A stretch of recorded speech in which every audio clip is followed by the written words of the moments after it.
요한계시록 3장 14절 22절 말씀을 통해서 주시는 것을 함께 나누도록 하겠습니다.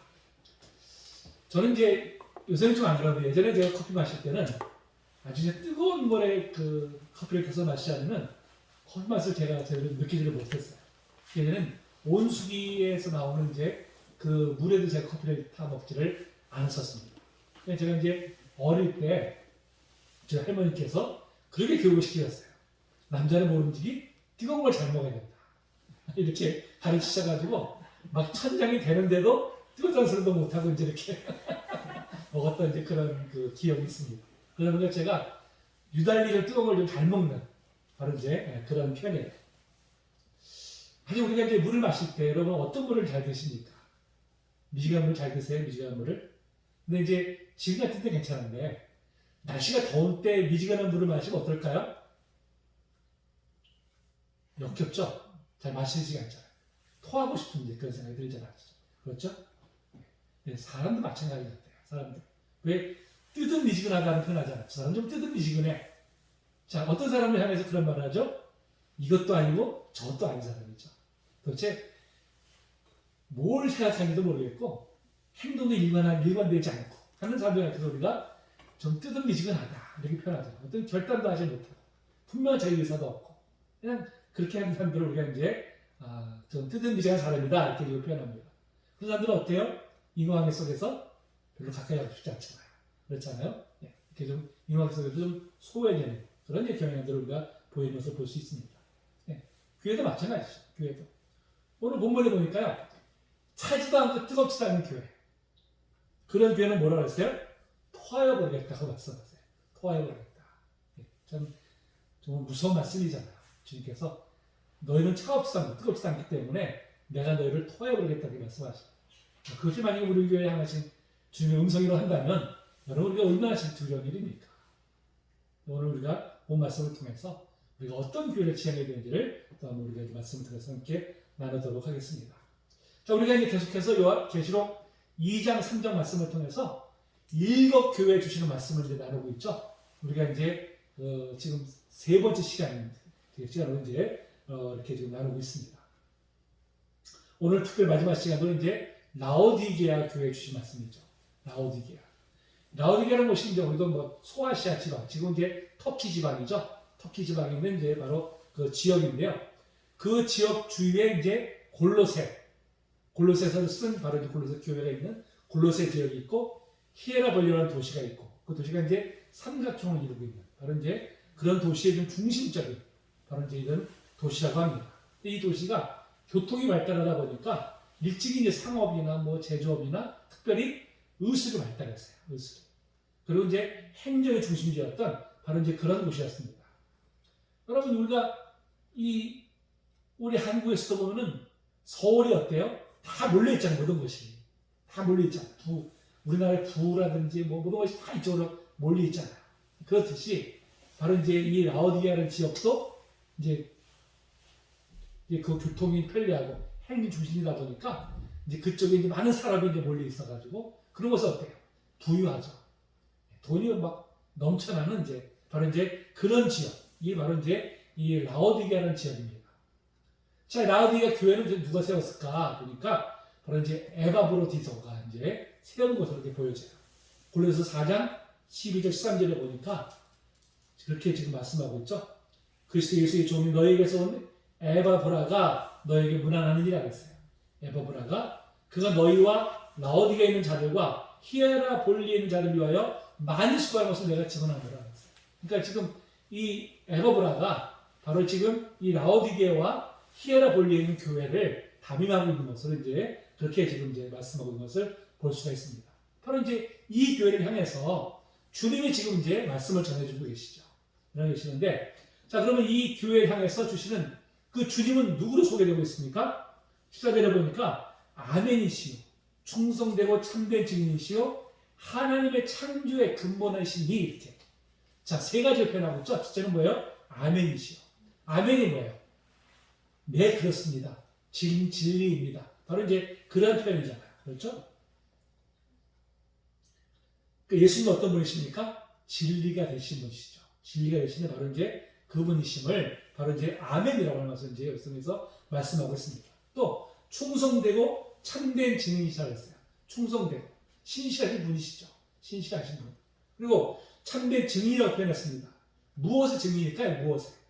무엇의 증인일까요? 바로 새 창조에 대해서, 새 창조에 대한 온전한 증거자가 되신다는 거예요. 이게 무슨 뜻입니까? 예수님께서 죽으시고 부활하심을 통해서 뭐예요? 우리가 앞으로 장차 다 새롭게 태어날 것임을 첫 열매가 되셨잖아요. 예수님은 친히 죽으시고 부활하심을 통해 본인이 새 창조에 참된 증인이 되셨다는 것입니다. 그러니까 참된 증인이라는 표현은 거기에는 죽으시고 부활하신 분, 사망에서 깨뜨리시고 부활의 첫 열매가 되신 분, 바로 이제 이런 뜻을 담고 있습니다. 특별히 또 하나님의 창조의 근본이시니다 이렇게 표현하고 있죠. 자, 이 말씀은 이제 이사야 65장 17절에 보니까 내가 새하늘과 새 땅을 창조하나니 이전 것은 기억되거나 마음에 생각나지 아니할 것이라 했어요. 자, 하나님께서 새하늘과 새 땅을 창조하실 것이다. 이렇게 지금 이제 말씀하고 있습니다. 하나님은 어떤 분이세요? 새하늘과 새 땅을 창조하신 분이시죠. 새롭게 하시는 분이시잖아요. 새롭게 하시는 분. 바로 그 하나님의 창조의 근본이신 분이 바로 우리 주 예수 그리스도십니다. 근본이라는 건 뭐예요? 바로 하나님과 동등되시다는 것이죠. 따라서 예수 그리스도야말로 우리를 새롭게 지으실 분이시죠. 새롭게. 그러니까 예수 그리스도 안에 있는 사람들은 다 누구예요? 새롭게 태어난 사람들입니다. 새롭게 지으실 받은 사람들이에요. 그렇죠? 우리가 비록은 아직 이 땅에 육신을 입고 있기 때문에 여전히 우리가 육신의 굴레에서 지금 벗어나지 못하고 있지만 분명히 우리의 영은 바뀌었어요. 눈에 보이진 않지만 인식하지 못하지만 우리 영은 새롭게 태어났습니다. 누구로 말미암아요? 예수 그리스도로 말미암아. 예수를 믿는 모든 자들은 영으로 새롭게 태어났어요. 새로운 존재가 되었다는 것이죠. 또 우리를 새롭게 하신 바로 이제 그분이심을 바로 이렇게 지금 말씀하고 있습니다. 자, 특별히 이걸 강조하는 이유가 뭘까요? 이걸 강조하는 이유가 뭘까요? 지금 라오디게아 교회가 예수를 믿는다고 하면서도 여전히 새롭게 태어나지 못하는, 여전히 옛사람에 머물러 있는 바로 이제 그런 모습 때문에 바로 이제 예수 그리스도 안에 거하면 얼마든지 그분은 새롭게 하실 분이라는 것을 이제 나타내고 있는 것이죠. 그래서 이제 이렇게 자신을 소개하고 있는 것입니다. 자, 그러면서 이제 15절부터 말씀하시는데요. 자, 보니까 이 라오디게아가 어떤 교회예요? 주님으로부터 책망만 받은 교회예요. 자, 7교회 중에서 주님으로부터 책망만 받은 교회가 어디라고 했습니까? 바로 사대 교회와 바로 이 라오디게아 교회죠. 어떤 교회는 빌라델비아 교회 이런 교회들은 칭찬만 받은 교회인데 이 라오디게아 교회는 칭찬을 받은 거 없이 오직 책망만 받은 바로 이제 그런 교회. 그래서 우리가 이제 보게 됩니다. 자, 근데 여러분 주님께서 칭찬하지 않고 책망만 하고 계시잖아요. 그런데 여러분 책망은 왜 할까요? 책망 사랑하기 때문에 하는 거예요. 사랑하기 때문에. 여러분 사랑하지 않으면요 책망도 하지 않아요. 그냥 내버려버려요. 나하고 상관없으니까. 내가 사랑하지 않는데 굳이 뭐 관심 가지고 너 왜 이렇게 하면 안 된다 야단치고 할 이유가 없잖아요. 사랑하니까 야단을 치는 거죠. 징계하는 거잖아요. 자, 그거를 바로 19절에서 말씀하고 있죠. 19절에서 뭐라고 합니까? 물은 내가 사랑하는 자를 책망하여 징계하니 그랬잖아요. 사랑하는 자를. 내가 사랑하니까 너희들 책망한다. 왜? 바로 돌아오게 하기 위해서. 자, 이 말씀을 세 번의 성경에서는 이렇게 표현하고 있어요. 나는 내가 사랑하는 자일수록 책망도 하고 징계도 한다. 이렇게 했어요. 여러분 우리가 때로는 하나님부터 책망 받잖아요. 징계도 받잖아요. 그건 곧 뭐예요? 하나님 나를 사랑하신다는 증거가 되는 것입니다. 표시가 되는 거예요. 만약에 내가 분명히 하나님 보시기에도 잘못된 길로 가고 있는데 나를 책망도 안 하셔. 징계도 안 하셔. 그렇다면 이게 뭘 말하는 것입니까? 나는 구원받은 자가 아니에요. 하나님 사랑을 받는 자가 아닙니다. 내가 사랑받는 자라면 분명히 내가 잘못된 길로 갈 때 어떻게 해요? 하나님 책망하십니다. 분명히 징계를 하세요. 여러분 우리 부모들도 마찬가지잖아요. 자녀들을 키울 때 자녀가 어떻게 잘못된 길로 갈 때는 어떻게든지 바로잡기 위해서 처음에는 좋은 말로 타이르잖아요. 타이르가 안 되면 어떻게 합니까? 언성이 높아지잖아요. 어서 높아서 안 고쳐져. 어떻게 해요? 매를 들잖아요. 혹독하게 매를 들어서라도 자녀가 바른 길로 돌아오기를 원해서 속으로 정말 피눈물을 흘리면서도 매를 들게 되잖아요. 여러분, 인간의 부모도 그렇게 하는데 우리의 진정한 아버지 되시는 하나님께서 우리가 잘못된 길로 가는데 그냥 내버려 두시겠습니까? 그렇죠? 그러니까 우리 어떻게 해요? 징계하시죠. 그래서 정말 지혜로운 사람은 징계받기 전에 돌아온 사람이에요. 나중에 보면 다 깨져가지고 그냥 징계받을 거 다 받고 와가지고 손 쥐어 손 들고 옵니다. 나를 불쌍히 여겨서 이렇게 오는 것은 정말 이게 미련한 거잖아요. 근데 대부분 다 우리가 그런 모습이에요. 저도 그랬고. 저도 사실 진작에 이렇게 좀 하나님의 길로 갔어야 되는데 이렇게 이제 이렇게 저렇게 핑계 대다가 결국 이제 이렇게 두 손 들고 지금 오는 그런 모습 저한테 있었죠. 우리가 참 그런 모습이 얼마나 많은지 모릅니다.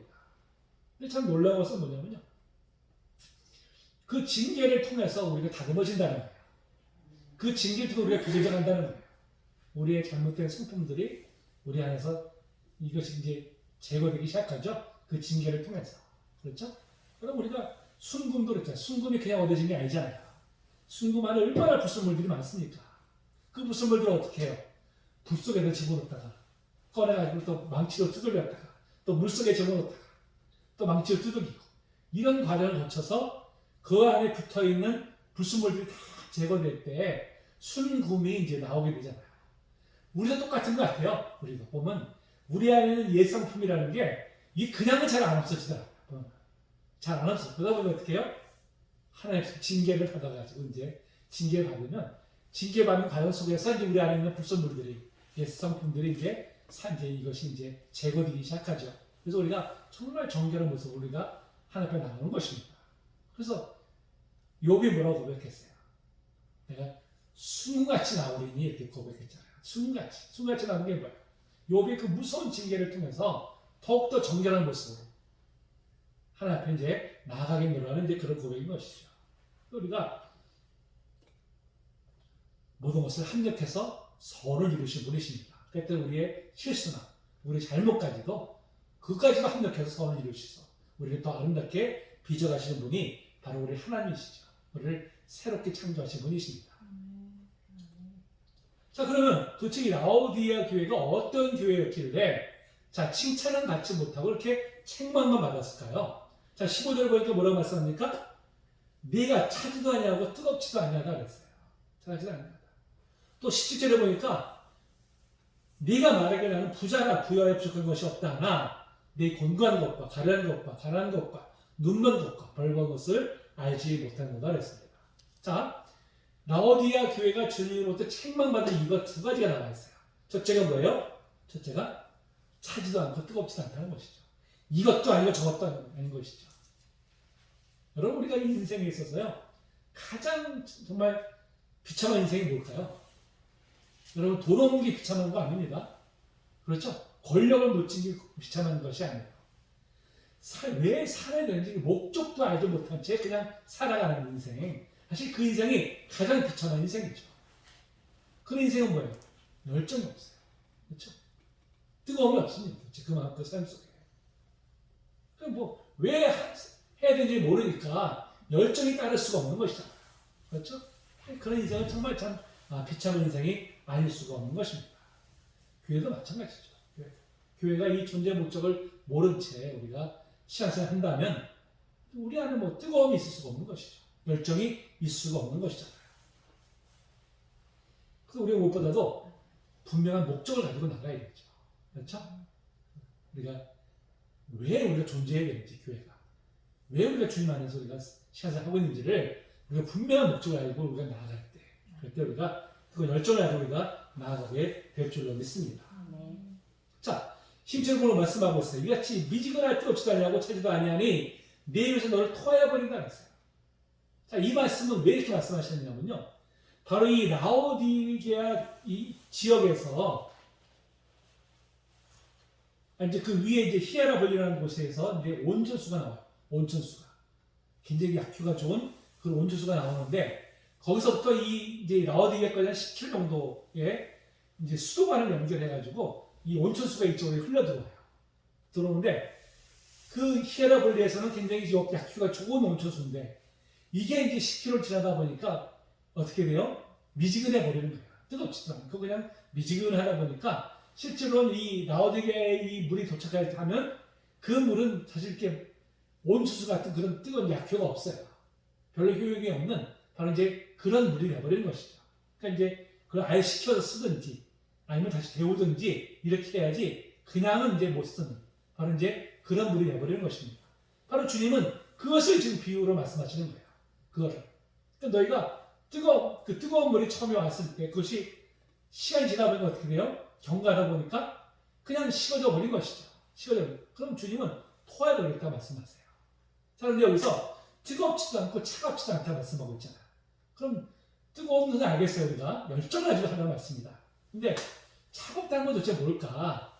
이제 이걸 이제 우리가 해석하는데 두 가지 의미가 있어요. 두 가지 의미. 하나는 차갑다는 건 아예 주님을 그냥 거역하는 그런 상태에 있다는 것이죠. 차갑다는 것은. 차라리 그런 사람들은 주님께로 돌아올 확률이 있다는 거예요. 근데 이것도 아니고 저것도 아닌 사람은 오히려 어떻게 주님께로 가까이 나아갈 수 있는 확률이 더 적어지는 거예요. 나는 자기는 하고 있다고 생각하니까 주님께서 보실 때는 불합격인데 본인은 잘하고 있다고 생각하니까 오히려 그런 사람들일수록 바른 길로 돌아오기가 더 어렵다는 거예요. 차라리 그럴 바에는 그냥 차가워 그냥 아예 그냥 주님을 모르는 상태인 것이 더 주님 앞에 돌아올 확률이 크다. 뭐 이런 차원에서 이제 차갑든지 뜨거 이렇게 말씀하셨다. 이렇게 이제 하는 해석이 있고요. 또 하나는 그냥 이건 이제 그냥 그 수사학적인 표현이다. 수사학적인 뭔가 좀 이제 강렬한 열정을 가지고 해야지 하는 것을 이제 차갑지도 뜨겁지도 이렇게 표현하는 것이지 굳이 거기에 하나하나에 무슨 그 의미를 부여하는 것은 이제 잘못된 해석이다. 이렇게 이제 해석하는 것도 있어요. 뭐 두 가지가 다 아마 받아들여지는 것 같습니다. 어쨌든 간에 우리가 이제 이 라오디게 교회는 지금 뭐예요? 영적 상태가 이것도 아니고 저것도 아니에요. 뜨겁게 예수를 믿는 것도 아니고 그렇다고 아예 세상을 나가버린 것도 아닌 엉뚱한 이제 그런 상태에 있는 그래서 그의 열매를 맺지 못하는 그런 교회. 이것이 바로 이제 라오디게아 교회다 이렇게 말씀하고 있죠.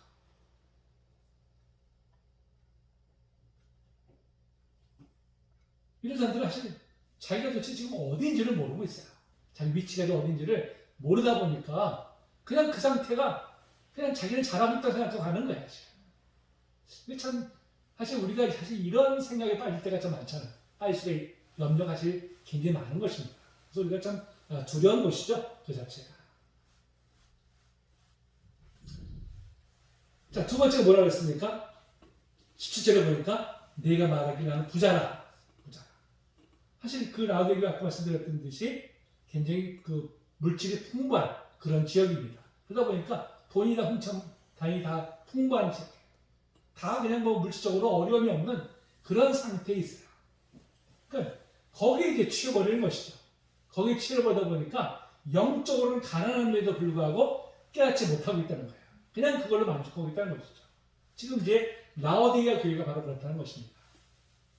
여러분 오늘 우리가 한국 교회가 정말 그런 모습이 아닌가 싶은 생각이 들어요.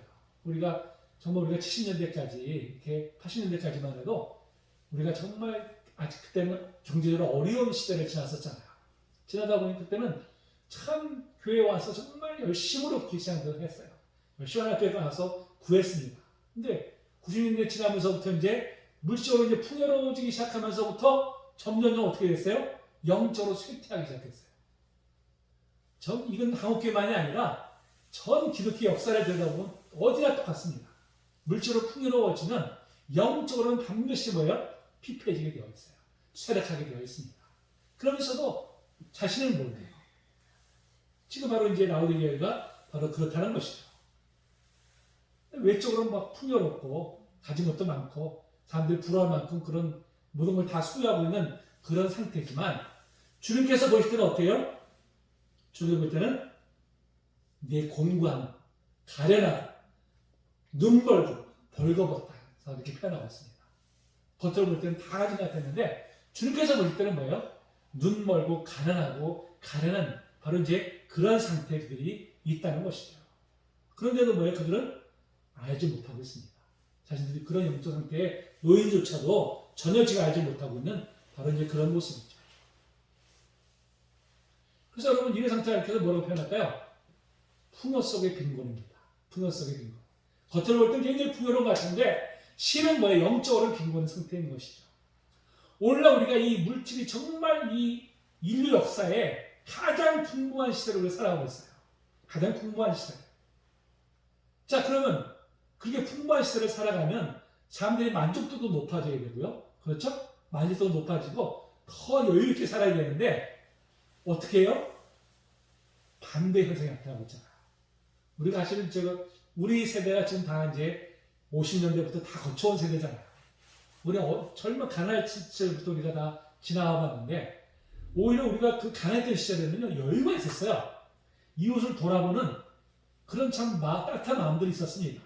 그렇죠? 옆에 사람은 특이하면 심지어 옆에 집에 수저가 몇 개 있는지도 서로 이제 안다 할 정도로 참 그 인간적인 교류들이 있었는데 물질이 풍부해지면서 오히려 인간관계는 단절되기 시작했어요. 서로 막 경쟁 상대로만 우리가 이제 서로를 인식하게 되고요. 물질이 풍부해지면서 만족감이 있는 게 아니라 오히려 더 갈급함이 더 생기기 시작했어요. 더 많은 물질. 그걸 도대체 물질을 소유해서 그거 가지고 뭘 하려고 하니까 아니라 그냥 물질을 더 많이 소유하는 것 자체가 목적이 되어버린 그런 인생을 전락해버렸죠. 그러다 보니까 어떻습니까? 지금 정신적으로 이 병을 앓고 있는 사람들이 너무나 많아졌어요. 너무나.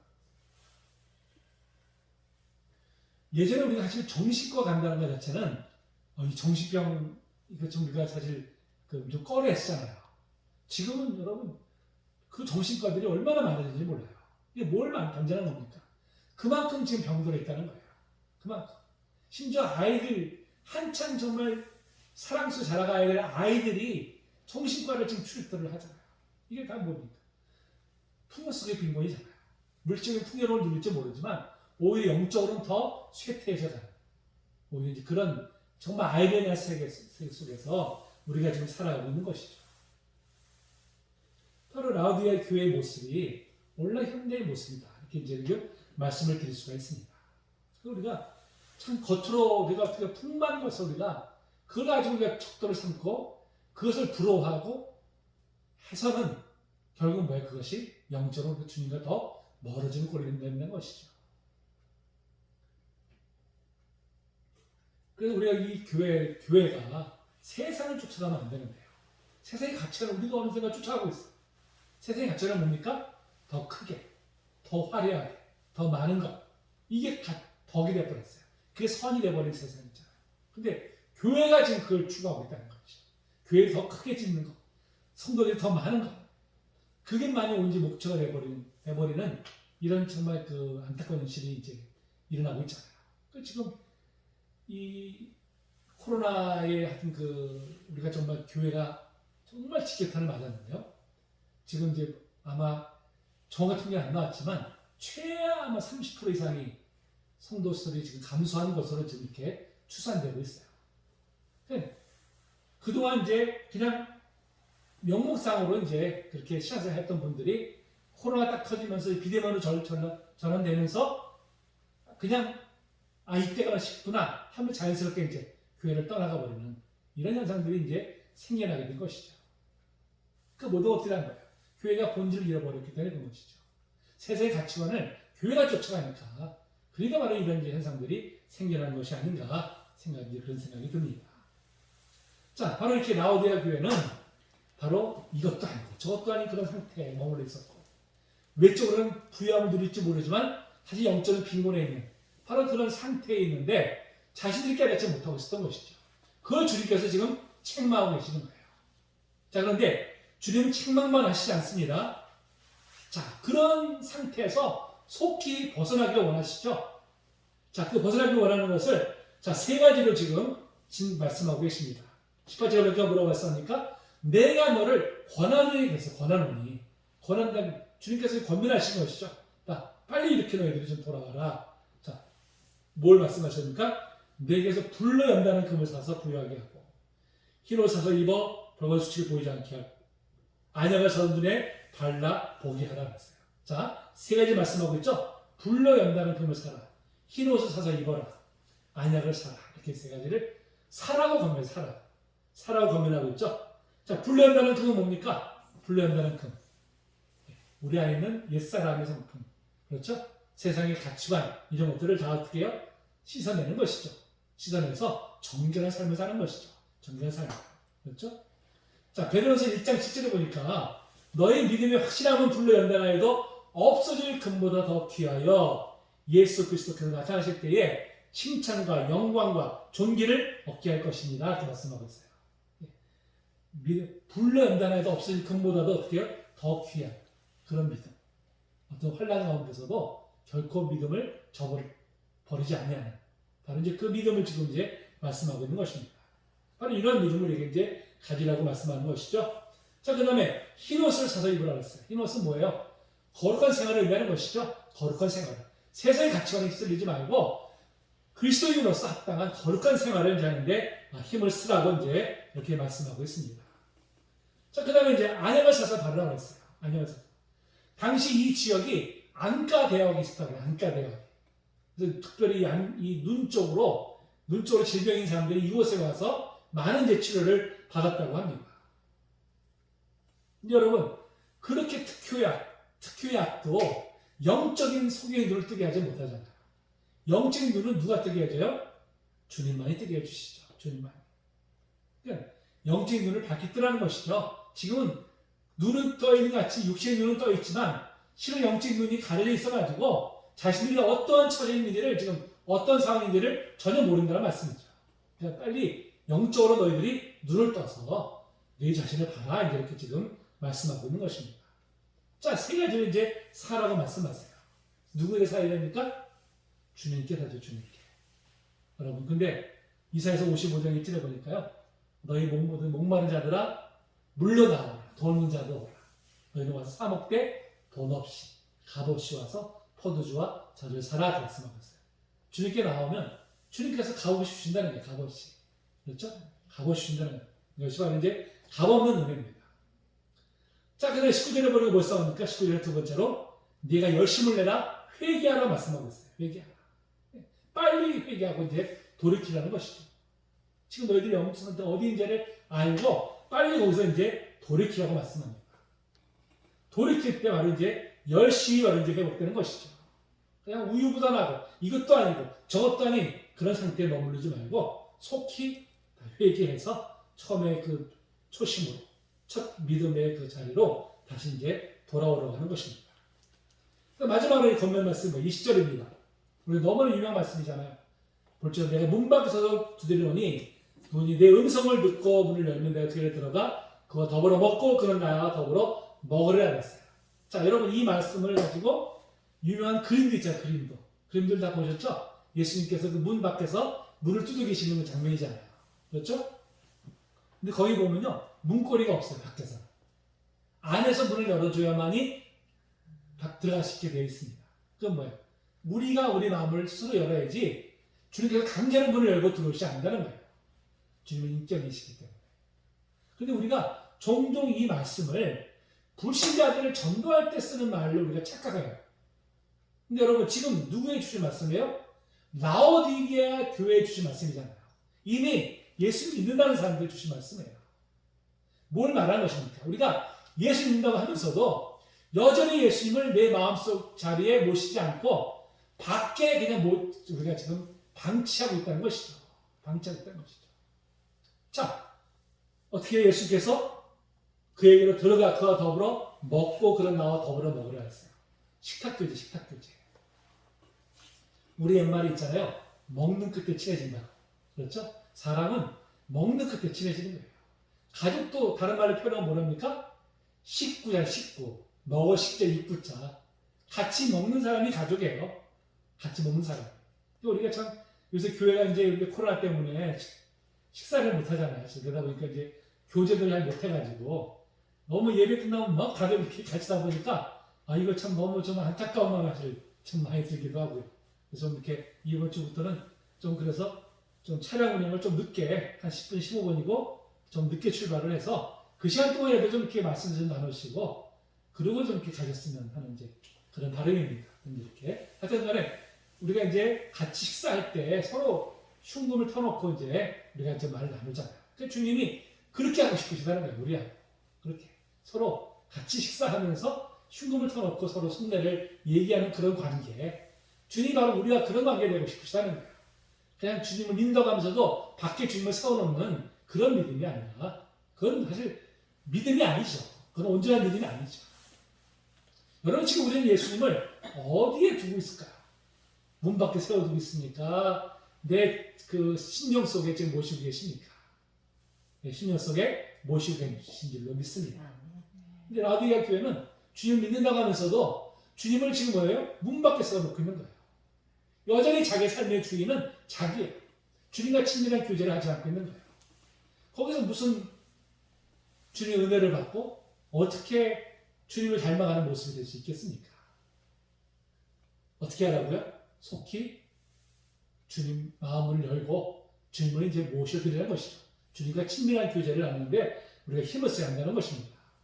여러분 우리가 주님을 믿는다는 거, 우리가 이 믿는다는 것을요, 자꾸 이렇게 어떤 그 주님을 멀리 계신 분으로 그냥 주님은 나를 위해 출장을 죽으셨어.